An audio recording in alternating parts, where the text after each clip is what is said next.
उज्जैन के महाकाल और महाकाल का विशाल भव्य कॉरिडोर, जिसका उद्घाटन प्रधानमंत्री नरेंद्र मोदी पहला फेज जो है उसका उद्घाटन करेंगे। देखिए भव्यता, देखिए महाकाल की महिमा, देखिए महाकाल के मंदिर के साथ ये जो भव्य कॉरिडोर बना है, जिसमें 325 करोड़ रुपए खर्च हो चुके हैं और पूरा प्रोजेक्ट जो है वो 750 करोड़ रुपए का है। हमारे साथ इस कॉरिडोर को समझने वाले, इस कॉरिडोर के पीछे क्या सोच है, ये सब जो हमारे साथ हैं महेश पुजारी जी हैं, हमारे साथ नवल किशोर शर्मा जो कि यहाँ के प्रोजेक्ट ऑफिसर हैं इस पूरे प्रोजेक्ट के। हम उनके साथ जाएंगे। इलेक्ट्रिक वैन है जो कि इस कॉरिडोर में चलेगी, ये हमको यात्रा कराएंगे महाकाल के इस कॉरिडोर की, और इन्हीं से हम समझेंगे कि आखिर क्या सोच रहे हैं कि महाकाल के इस कॉरिडोर में। बैठिए, मैं आपको सबसे पहले बिठालता हूं, क्योंकि आपसे बातचीत करके आप ही हमारे न्यूज 18 इंडिया सबसे पहले आपको महाकाल के कॉरिडोर की यात्रा कराएगा और महाकाल के इस कॉरिडोर में जो चीजें बनी हैं उनके बारे में बताएगा। तो हम शुरुआत करते हैं। सबसे पहले हम आपको मोटे तौर पर इस महाकाल के कॉरिडोर में क्या क्या है जल्दी वो दिखा देते हैं कि आखिर महाकाल के कॉरिडोर में क्या बना है और क्यों प्रधानमंत्री नरेंद्र मोदी इस विशाल भव्य कॉरिडोर के उद्घाटन के लिए 11 तारीख को आखिर इसकी भव्यता दिखाना जरूरी है। तो आपसे सबसे पहले शुरुआत में करूंगा कि महाकाल के इस कॉरिडोर में आपने जो अलग अलग चीजें बनाई, उनके पीछे सोच किस तरह की है, मतलब किस सोच के साथ बनाई गई? जितनी भी अलग अलग चीजें हम लोगों ने बनाई हैं, तो हमारी पहली सोच तो ये थी कि हम लोगों को श्रद्धालुओं को एक अच्छा एक्सपीरियंस देना है, और उसके साथ साथ जो जनरेशन में भूलते जा रहे हैं लोग कि हमारी पुश्तैनी कहानियां क्या हैं भगवान शिव से रिलेटेड, तो वो लोगों को बतानी है। और दूसरा चीज ये था कि क्राउड मैनेजमेंट एक जो इम्पोर्टेंट इशू रहता है हमेशा, उसके लिए हमने एक लंबा कॉरिडोर बनाया है जिसमें लोग पूरे डिस्ट्रीब्यूट हो पाए, तो जो क्राउड को संभालने की परेशानी होती है प्रशासन के सामने, तो वो चीज सॉल्व हो सके। मतलब चूंकि यहाँ तो लाखों की तादाद में श्रद्धालु आते हैं, तो मतलब इस महाकाल के कॉरिडोर में लगभग कितने क्राउड, आप कितने श्रद्धालु एकोमोडेट हो पाएंगे? इसके अंदर एक बार में 2 लाख लोग एकोमोडेट हो पाएंगे। एक बार में 2 लाख? ये तो मतलब खासतौर पर सावन का जैसे महीना है, उस समय तो आपके लिए एक बहुत बड़ी चुनौती होती है महाकाल के मंदिर में क्राउड को मैनेज करना। सावन का महीना है, इसके अलावा महाशिवरात्रि है, नाग पंचमी है, जिसमें लगभग 2 से 5 लाख लोग पूरे दिन के अंदर आते हैं। तो उस समय के लिए, उस समय को लेते हुए ही हमने सोच करके इस पूरे कॉरिडोर को डिजाइन किया है, जिसमें अलग अलग चीजें हमने बनाई हैं। जिस टाइम पे भीड़ कम होती है, लोग अपने इंटरेस्ट के साथ में सारी चीजें देख सकते हैं, सारी मूर्तियों को देख सकते हैं, भित्ति चित्र जो हमने बनाए हैं, म्यूरल्स बनाए हैं, उन्हें देख सकते हैं जो शिव पुराण पे आधारित हैं सारे के सारे, और मंदिर में बहुत आसानी से पहुंच सकते हैं। महेश पुजारी जी, मतलब मैं तो आपको लगभग 20-22 साल से लगातार इस बात को देख रहा हूँ कि महाकाल के मंदिर में आपने बहुत बड़े बड़े वीआईपी आए और आपने उनकी पूजा कराई। नरेंद्र मोदी जी प्रधानमंत्री जो 11 तारीख को आ रहे हैं, मतलब आपके लिए किस तरह का ये तजुर्बा है? मतलब इसके पहले और कितने प्रधानमंत्री आए? प्रधानमंत्री तो लगभग कई आए हैं यहाँ। मुरार जी भी आए हैं, इंदिरा जी भी आई हैं, और लाल बहादुर शास्त्री जी भी आए थे। बहादुर शास्त्री भी आए हैं, सभी आए हैं, क्योंकि भगवान महाकालेश्वर, राजीव गांधी का भी हमको बताया कि वो भी आए हैं। लेकिन जब यह महाकाल जो है कालों के काल है, और इस पृथ्वी के यदि मृत्यु लोक के कोई राजा है तो केवल महाकाल है, इसलिए यहाँ सभी को आना एक आवश्यक है। यहाँ जो मोदी जी आ रहे हैं वो बहुत, मैं एक छोटा सा आपको रोकूंगा, जैसे ये सामने, मतलब 1 मिनट के लिए रोकिएगा जरा, जैसे मैं कुछ थोड़ा सा बताते जाइए, क्योंकि दर्शक न्यूज 18 इंडिया पर सबसे पहले अगर हम ये दिखा रहे हैं कि क्योंकि ये जो भव्यता है, ये जो जिस तरह का कॉरिडोर में डिजाइन की गई है, जिस तरह से सारी जो मूर्तियां बनाई गई हैं, जैसे सामने ये तस्वीर जो मूर्ति दिख रही है, प्रतिमा, इसके बारे में थोड़ा सा बताइए। ये मूर्ति मणिभद्र की है, जो मणिभद्र उनके एक गढ़ थे भगवान शिव के। तो जब जालंधर के साथ में युद्ध हुआ, जालंधर जो उन्हीं का एक अंश था, वो एक असुर था, और उसके साथ में जब युद्ध हुआ तो मणिभद्र ने उसकी पूरी सेना में अच्छी खासी तबाही मचाई थी। दूसरा, मणिभद्र का जो सीधा सीधा रिलेशन है वो महाकालेश्वर ज्योतिर्लिंग की उत्पत्ति से भी है।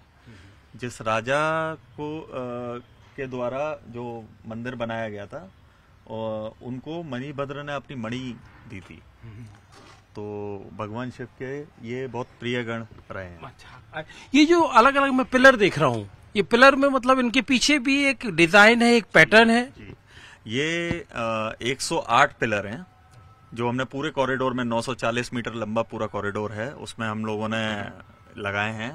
हर एक पिलर के ऊपर आनंद तांडव स्वरूपों को उकेरा गया है। एक पिलर पे एक आनंद तांडव स्वरूप है। इस तरह से 108 आनंद तांडव स्वरूप है। ये पूरा मोनोलिथिक स्टोन में बना हुआ है, एक सिंगल स्टोन में पूरा कार्व्ड है ये सारा का सारा।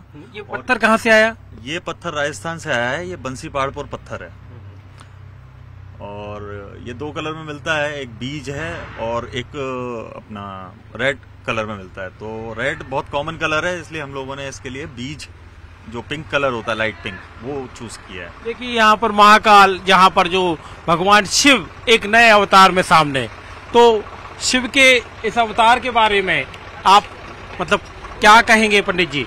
ये जो मंथन हुआ था, समुद्र मंथन हुआ था और जब हलाहल उसमें से निकला था, विष का प्याला जब भोले शंकर ने पिया था, तो वो दृश्य दिखाया गया है।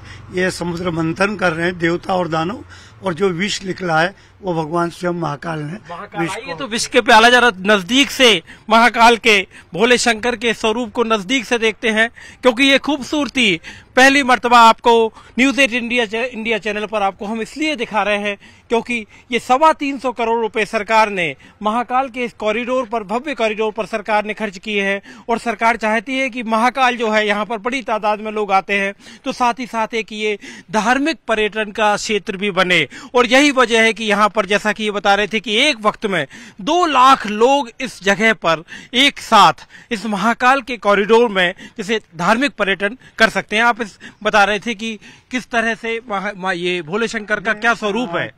गरल पीते हुए जो जहर विष निकला था, उसी को भगवान शिव ने ही धारण किया।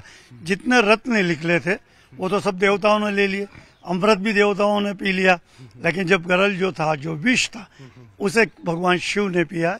और जिस दिन इसको पी के जब उन्होंने कंठ में रखा इसे, तभी से भगवान भोलेनाथ का एक नाम नीलकंठ भी पड़ा है। यही दृश्य है, समुद्र मंथन के समय का है ये। और देवता भोले शंकर की महिमा में एक बड़ी खास बात कही जाती है कि अमृत पीने के लिए तो बहुत लोग थे, लेकिन विष पीने के लिए भगवान शिव आ गया है। शिव इसीलिए है तो जो चराचर और इसके जगत के जो है, इसीलिए महाकाल कहलाए हैं। सभी देवता इतने पूज्य नहीं हो पाए हैं जितना शिव है, क्योंकि जितनी चीजों को लोगों ने त्याग किया है उन सबको भगवान शिव ने अपने साथ में अंगीकार किया है। इसलिए भोलेनाथ कहलाते हैं कि जो चीज संसार में लोग त्याग देते हैं, देवता, दानव, मनुष्य, उसको भगवान शिव ने अपनाया। आप देखेंगे कि भगवान ने जहर भी पिया जिसको कोई नहीं पीता है। भगवान ने सर्प को भी अपने साथ रखा। भगवान ने जितने विष की चीजें होती हैं उनको भी उन्होंने अपने पास रखा। यहाँ तक कि गांजा और भांग भी जो होता है, ये भी एक तरह का विष है, उसे भी औषधि के रूप में भगवान ने अपने पास रखा है और उसका भी वो सेवन करते हैं।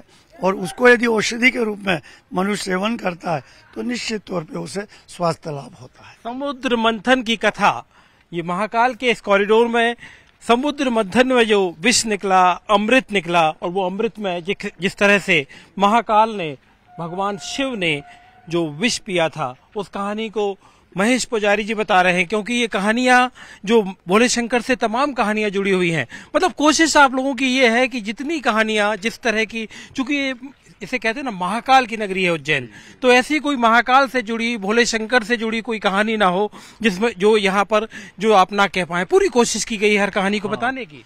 हाँ, पूरी कोशिश की है। शिव पुराण, लिंग पुराण, जो अनेकों पुराण हैं, उनके हिसाब से अगर देखा जाए तो कहानियां अनेक हैं। उन सबको दिखा पाना असंभव है। तो जितना हो सका है हमने कोशिश वो की है कि जितने अवतार हैं, जितनी उनसे जुड़ी हुई कहानियां हैं, वो लोगों के सामने कम से कम आ पाए। हम महाकाल के मंदिर में, हम सब जगह अलग अलग जगह चल के आपको पूरे महाकाल के मंदिर के साथ बने इस कॉरिडोर की एक एक जैसे कहानी है महाकाल से जुड़ी, भोले शंकर से जुड़ी, उस कहानी के साथ जिस तरह से अलग अलग कहानी चलती है कि आखिर इसके पीछे का रहस्य क्या है, इसके पीछे क्या मान्यता है, और वो मान्यता दिखाने की हम कोशिश कर रहे थे। तो ये जो अहम बात यह है कि अलग अलग जो भित्ति चित्रों की बात हो रही है, म्यूरल पेंटिंग, वो मतलब उनके पीछे म्यूरल पेंटिंग ये हमारा कॉरिडोर का पूरा एक हिस्सा है जिसमें 25 फीट की एक दीवार हमने बनाई है, जिसके ऊपर पत्थर के 3 डायमेंशनल चित्र उकेरे गए हैं। तो उसके अंदर जितनी जो कहानियां हम स्कल्पचर के माध्यम से नहीं कह पाते, वो उससे ज्यादा कहानियां हमने उसमें कही हैं। तो 52 हमारे म्यूरल्स हैं, जिसमें सृष्टि की उत्पत्ति से लेकर शिप्रा की उत्पत्ति तक की सारी कहानियां उसमें अंदर है। ये देखिए, अब जैसे सामने, एक मिनट रोकिएगा जरा, देखें महेश पुजारी जी, देखिए ये बताइए हमारे दर्शकों को क्या है, मतलब ये दशानंद का है। जब कैलाश को उसने अपने लंका में ले जाने वाली बात कही और कैलाश को जब उसने उठाया, कैलाश पर्वत को, और शिव से बड़ा प्रिय था, भक्त था शिव का दशानंद, और वो शिव से ये उसका जो लगाव, स्नेह और भक्ति जो थी, तो वो ये चाहता था कि शिव मेरे लंका में रहे। तो वो ये दृश्य है कि जिस तरीके से ऊपर लगा शिव का, जो ऊपर आप देख रहे हैं, ये पूरा परिवार बैठा हुआ है, और ये पर्वत है जो ये कैलाश पर्वत का है, और दशानंद उसे उठा रहा है। देखिए आप ऊपर देखिए कितनी खूबसूरती के साथ उकेरा गया है पत्थरों पर। भगवान शिव हैं, पार्वती हैं, एक तरफ कार्तिकेय हैं और एक तरफ भगवान गणेश हैं। मतलब पूरा का पूरा जो परिवार है, भोले शंकर का पूरा परिवार बैठा हुआ है कैलाश पर्वत पर। उसको सिर पर उठाए हुए है दशानन यानी रावण। और ये कहानी बता रहे हैं कि इसके पीछे, मतलब जब ये यहाँ पर बनाया गया, तो ये जो पत्थर है, ये सब मोनोलिथिक एक पत्थर है। ये जो स्कल्पचर है ये पत्थर का नहीं है, ये स्कल्पचर FRP का है, फाइबर रेनफोर्स प्लास्टिक। इसकी कितनी ड्यूरेबल कितना होता है? इसकी ड्यूरेबिलिटी 100 साल से अधिक की है। अभी तक जितने बने हैं वो 40-50 साल पुराने हो चुके हैं। हालांकि ये प्लास्टिक बेस्ड मटेरियल है, तो इसकी ड्यूरेबिलिटी पे वेदर का कोई इफेक्ट नहीं होता। तो बाहर मतलब एक्सपोज्ड जगह पे रखने का इसको बढ़िया चलेगा ये आराम से। और इस पे एक ड्यूरेशन के बाद बस पेंट करते रहना पड़ेगा, और कोई चीज इसमें मेंटेनेंस के लिए नहीं आने वाली है। मतलब मेंटेनेंस फ्री कह सकते हैं हम। तो महाकाल के इस कॉरिडोर में आप देखिए अलग अलग जगह पर पूरा जो इसका एरिया है, मतलब एक मोटे तौर पे अगर कोई समझना चाहे कि महाकाल के इस कॉरिडोर का कुल एरिया कितना है, क्षेत्र कितना है? महाकाल के इस कॉरिडोर का 46 हेक्टेयर के आसपास एरिया है। तो जिसके अंदर रुद्र सागर भी आ जाता है अपना। तो 20 हेक्टेयर का रुद्र सागर है और 26 हेक्टेयर का ये 26 हेक्टेयर का। सामने महेश पुजारी जी भोले शंकर जा रहे हैं, ये मतलब इसके भगवान की बारात का स्वरूप है। शिव की बारात, शिव बारात जिसकी महिमा बड़ी बहुत लिखी गई है। तो वो बारात का दृश्य है। शिव अपने नंदी पर गाजे बाजे से एक बारात स्वरूप में, दूल्हे स्वरूप में ये दर्शाया गया है। शिव की बारात के जरा पूरी कहानी हमारे दर्शक सुनना चाहेंगे। शिव का जब विवाह हुआ है तो पहले तो सती से हुआ है, बाद में पार्वती से हुआ है। तो बड़ी ही धूमधाम से था, लेकिन शिव तो शिव थे और उनकी बारात के अंदर जैसे कहते हैं कि भूत प्रेत आदि इत्यादि उनके गण थे, जिन्हें देख के मैं इनका जो उनकी सास थी वो भी बेहोश हो चुकी थी। तो वो जो दृश्य था अद्वितीय दृश्य था, और भगवान स्वयं भी उसमें इतने ही सुंदर लग रहे थे।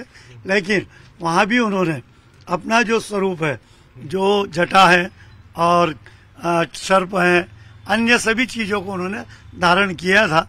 लेकिन वो जो बारात थी अद्वितीय बारात थी। हम लोगों ने तो उसका सिर्फ वर्णन ही सुना है, जब शिव पुराण वगैरह में जब उसको पढ़ा जाता है या कथा के माध्यम से सुना जाता है तो अद्वितीय था। ऐसा कभी विवाह शायद ही संसार में किसी का हुआ होगा जो शिव के विवाह। जय जय शिव शंकर कांटा लागे ना कंकड़। ये सामने देखिए आप, मतलब इनके बारे में भगवान शिव बैठे हुए हैं। शिव है और ये चंद्रमा है। जब चंद्रमा को जो शापित किया गया था और इसके शाप को जब मुक्त शिव ने किया था तो उन्होंने चंद्र को अपने मस्तक पे धारण किया था। अच्छा, अपने मस्तक पे धारण किया था। तो वो स्वरूप है, वो जो चंद्रमा जो है शिव के मस्तक पे धारण करने वाला चित्र है। ये देखिए कितना खूबसूरती है। इस खूबसूरती के साथ महाकाल के इस कॉरिडोर में अलग अलग तरीके से शिव की जो महिमा है, दरअसल कोशिश सिर्फ ये है कि शिव की जो महिमा है उसका खूबसूरती के साथ बखान किया जाए, क्योंकि सरकार की तरफ से महाकाल में जो श्रद्धालु लगातार आते हैं, साल भर श्रद्धालुओं का तांता लगा होता है, खासतौर पर सावन के महीने में, नाग पंचमी पर। और जब यहाँ पर श्रद्धालु आते हैं तो महाकाल के दर्शन के बाद आखिर वो क्या करें, तो महाकाल के दर्शन के बाद जो अहम बात है कि उनके लिए एक जगह बनाई गई है इस कॉरिडोर में। काशी विश्वनाथ में बाबा विश्वनाथ का जो कॉरिडोर बना, उसी तरह से हिंदुस्तान में ये दूसरा एक बड़ा कॉरिडोर, दरअसल लंबाई में अगर कहा जाए तो देश का सबसे बड़ा जो रिलीजियस कॉरिडोर जिसे कह सकते हैं, धार्मिक कॉरिडोर कह सकते हैं। सामने देखिए अब महाकाल का एक नया रूप, भोले शंकर का एक नया रूप। और ये नया रूप महेश पुजारी जी, हम नए रूप के बारे में हम समझेंगे आपसे, क्योंकि इसमें हम जो देख रहे हैं कि महाकाल के हाथ में, महाकाल जो वध कर रहे हैं। नहीं, वध नहीं है ये केवल एक अपने भक्त के लिए यमराज को रोक रहे हैं कि मेरे भक्त जो शिव का भक्त है, ये अपना इनका मार्कंडेय इनका नाम है, इनकी आयुष करीब सिर्फ 14 वर्ष की थी। और जब यमराज इन्हें लेने आए तो ये शिव के लिंग को जब इन्होंने अपने बात में भर लिया और शिव की आराधना जैसे उन्होंने प्रार्थना की, तो स्वयं साक्षात खड़े हो गए यमराज के सामने कि मेरे भक्त को आप ले जा नहीं सकते हैं। ये वो दृश्य है। और फिर इनकी आयुष को उन्होंने बढ़ाया भी है, 14 से दुगनी की है। तो ये शिव का एक स्वरूप, शिव द्वारा यम संहार इसमें लिखा हुआ है। तो यम संहार नहीं किया। यम को यदि संहार हो जाता तो इस देश में मृत्यु ही नहीं हो पाती, मृत्यु लोक में मृत्यु नहीं हो पाती। लेकिन जो है ये उन्होंने यमराज को रोका है कि मेरे भक्त को इतनी आसानी से तुम यमराज ले नहीं जा सकते हो यमपुर। तो वो दृश्य है, रोकने वाला दृश्य है। और पुनः इन्हीं से उनको वरदान और आयुष का वरदान शिव ने प्राप्त किया है। जो मंत्र का इन्होंने उच्चारण करके उनकी स्तुति करी थी, उसी मंत्र को भगवान शिव ने महामृत्युंजय मंत्र का नाम दिया। तो महामृत्युंजय मंत्र की जो उत्पत्ति है वो मार्कंडेय ऋषि के द्वारा है। महामृत्युंजय मंत्र मतलब एक बार महे सुगंधिम पुष्टि वर्धनम उर्वारुकम इव वंदनान मृत्योर मुक्षि यमामृतात्। क्या बात है, एक बार और मतलब जो ये मंत्र जो है जो कानों को बड़ा मुग्ध करता है। एक और मंत्र है इसमें जो संपुटी लगती है, ये साधारण मंत्र है, मैं संपुटी सहित बोलता हूँ। ये संपुटी सहित जो 1.25 लाख मंत्र कर लेता है तो निश्चित तौर पे हम मानते हैं कि वो आयुष्मान हो जाता है। ओम होम जुम सह ओम भूर्भुवः स्वः त्र्यंबकम जजामहे सुगंधिम पुष्टि वर्धनम उर्वारुकमिव वंदनान् मृत्योर्मुक्षि यमामृतात्। स्वाहा भुवाः भू सह जुम होम ओम। हिंदुस्तान की जो परंपरा है, दरअसल ये जो यहाँ पर कोशिश ये है कि हिंदुस्तान की जो विरासत है, भारत की जो विरासत है, उस विरासत को कैसे सहेज कर रखा जाए। क्योंकि ये जो मंत्र हैं, दरअसल ये इन मंत्रों का इतिहास 10 साल 20 साल या 50 साल का नहीं है, ये हजारों साल से हिंदुस्तान में, दरअसल अगर हम कहें तो हजारों साल पुराने मंत्र हैं। ये तो जब सतयुग था, जब इस पृथ्वी लोक, मृत्यु लोक या स्वर्ग लोक में देवता ही वास करते थे और उनके भाई होते थे राक्षस, दोनों में विवाद होते रहते थे। तो ये सतयुग से ही सब चले आए। हमारे ऋषि मुनियों और देवताओं के द्वारा ये मंत्र स्थापित किए गए हैं, कोई और किसी ने इसे बनाया नहीं है, लिखा नहीं है। प्रधानमंत्री नरेंद्र मोदी जिस कॉरिडोर का 11 अक्टूबर को लोकार्पण करने वाले हैं, उस कॉरिडोर में न्यूज 18 इंडिया उस कॉरिडोर को आपको सबसे पहले दिखा रहा है। और दिखाने के पीछे मकसद ये है कि आखिर इस कॉरिडोर में क्या बना है, क्यों प्रधानमंत्री नरेंद्र मोदी काशी विश्वनाथ के बाद, बाबा विश्वनाथ के बाद महाकाल के इस कॉरिडोर का उद्घाटन करने के लिए आ रहे हैं। क्योंकि इसकी भव्यता, इसकी विशालता और इसके पीछे जो धार्मिक सोच है, क्योंकि जब पीछे रुद्र सागर की बात हो रही थी, रुद्र भी भगवान शिव का ही एक नाम है। आप रुद्र सागर के बारे में बता रहे थे। हाँ, रुद्र सागर यहाँ के जो सप्त सरोवर हैं उनमें से एक है। और इसका एक सप्त सरोवर, पहले वो नाम जो मुझे बताया गया कि सारे नाम भगवान शिव के ऊपर है। हाँ, ज्यादातर सब नाम भगवान शिव के ऊपर ही हैं। और सप्त सरोवर ऐसा है कि ये कभी शिप्रा का हिस्सा हुआ करते थे, तो शिप्रा से बह के निकला करती थी। अब शिप्रा जो है वो छोटी हो गई है और वहाँ पे सप्त सरोवर छोड़ गई है। तो ये सरोवरों का अपना एक धार्मिक महत्व है। तो इस सरोवर को हमने इसका जीर्णोद्धार करने का प्रयास किया है। बड़ा मतलब जो पानी मैं देख रहा हूँ, क्योंकि कुछ दिन पहले जब मैंने देखा था, करीब 6-8 महीने पहले, तब तो पानी इतना साफ नहीं था। जी, साफ नहीं था। अभी ये पानी पूरा नया भरा गया है, पूरा इसको खुदाई किया गया है और नया पानी इसमें भरा है। बीच में एक आप अगर देखेंगे तो एक रूस्टिंग आइलैंड भी बनाया है। हाँ। तो वो आइलैंड जो है वो इसकी इकोलॉजिकल बैलेंस के लिए बनाया गया है। जहां पर पक्षी आएंगे वो रूस्टिंग आइलैंड कहलाएगा। सिर्फ पेड़ पौधे हैं, वहां पे पक्षी आएंगे, अपनी ब्रीडिंग करेंगे और यहाँ पे एक सुंदर दृश्य देखने को मिलेगा। पक्षियों का आना दरअसल मतलब ये पर्यावरण को के लिहाज से भी आपने सोच रखी है। बिल्कुल, इस चीज को हमने इसी तरह से बनाया कि पर्यावरण को कोई नुकसान ना हो और जितने भी लोग पर्यटक आ रहे हैं उन लोगों को अच्छी से अच्छी चीज देखने को मिल जाए। एक ओपन एनवायरनमेंट में क्या अच्छा बिल्ट बना सकते हैं वो हमने प्रयास किया है यहाँ पे। ये महाकाल के इस कॉरिडोर में जो हमने पूरा एरिया देखा, भगवान शिव के तमाम रूप हैं, इसके अलावा मतलब और ऐसी कौन सी चीज है जो यहाँ आने वाले श्रद्धालुओं के आकर्षण का केंद्र होगी? इसके अलावा यहाँ पर हमने दुनिया का सबसे बड़ा म्यूरल बनाया है जो कि लगभग 110 फीट लंबा है। तो सिंगल म्यूरल इतना बड़ा कहीं दुनिया में है ही नहीं है। वो शिव विवाह के ऊपर पूरा एक सीन उसके अंदर उकेरा गया है। और इसके अलावा हमने एक त्रिपुरासुर वध करके एक बड़ा लगभग 35 फुट का एक मूर्ति हमने बनाई है जो कि एक बहुत इम्पोर्टेंट कहानी है और उज्जैन से भी रिलेटेड है। त्रिपुरासुर ताड़कासुर के 3 बेटे थे जिन्होंने ब्रह्मा जी से वरदान में 3 पुरियां प्राप्त की थी, एक सोने की, एक चांदी की और एक लोहे की। तो वो त्रिपुरासुर ने सारे देवताओं को बंदी बना लिया था और धर्म का नाश कर दिया था। तो भगवान शिव, ब्रह्मा और भगवान विष्णु ने मिलकर के उनका वध किया था। तो जिसमें ये त्रिदेव एक साथ शामिल थे, जिस तरह समुद्र मंथन में। तो उसमें जो रथ था, रथ के जो सारथी थे वो ब्रह्मा जी बने, उनके वेद, उनके 4 घोड़े बने रथ को खींचने वाले। जो धनुष वो विश्वकर्मा जी ने बनाया, उसकी डोर जो बने वो खुद भगवान शिव के नाग वासुकी बने। और जो तीर बना, जिससे जो अस्त्र बना जिससे त्रिपुरासुर का संहार होना था, वो भगवान विष्णु बने स्वयं, क्योंकि ऐसा कोई अस्त्र था ही नहीं उस समय कि जो त्रिपुरासुर को एक साथ नष्ट कर सके। तो वो एक अच्छा सीन यहाँ पे डेवलप हुआ है।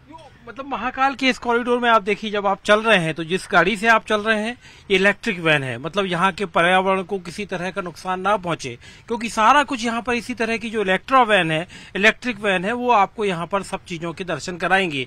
और प्रधानमंत्री नरेंद्र मोदी जब 11 तारीख को इसका लोकार्पण कर देंगे, उसके बाद यहाँ पर तमाम जो श्रद्धालु हैं वो महाकाल के दर्शन करने के बाद, क्योंकि महाकाल की जो भस्म आरती है दरअसल हिंदुस्तान के तमाम राज्यों से, खासतौर पर गुजरात, महाराष्ट्र, राजस्थान, हिंदुस्तान के पूरे देश भर से जो दर्शक वो श्रद्धालु जो हैं वो महाकाल की भस्म आरती के लिए आते हैं। महाकाल की 5 वक्त की जो आरती होती है, हर बार नया श्रृंगार होता है, महाकाल के नए भोग लगता है, उसके बाद महाकाल का श्रृंगार के बाद आरती होती है। ये जो महाकाल के जो कॉरिडोर है, उस कॉरिडोर में अब हमारे सामने है वीरभद्र द्वार दक्ष का शिरच्छेदन।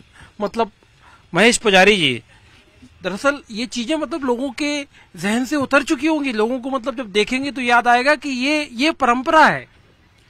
जो सती का जो वर्णन है, विवाह का जो वर्णन है, और जो सती से उनका विवाह हुआ था, और जब दक्ष ने एक यज्ञ किया था और उस यज्ञ के अंदर जो शिव का भाग होता है, जो शिव का स्थान होता है, उसका अनादर किया था, उसको नहीं रखा था उन्होंने। जब वो नहीं रखा था और उन्हें निमंत्रण भी नहीं दिया था, क्योंकि वो इन्हें एक तरह से शमशान और ऐसा वासी मानते थे कि शमशान के हैं, अपने पास भूत प्रेत रखते हैं, इसलिए ये उस देव स्वरूप या उसमें नहीं आते हैं, इसलिए इन्हें मैं नहीं बुलाऊंगा।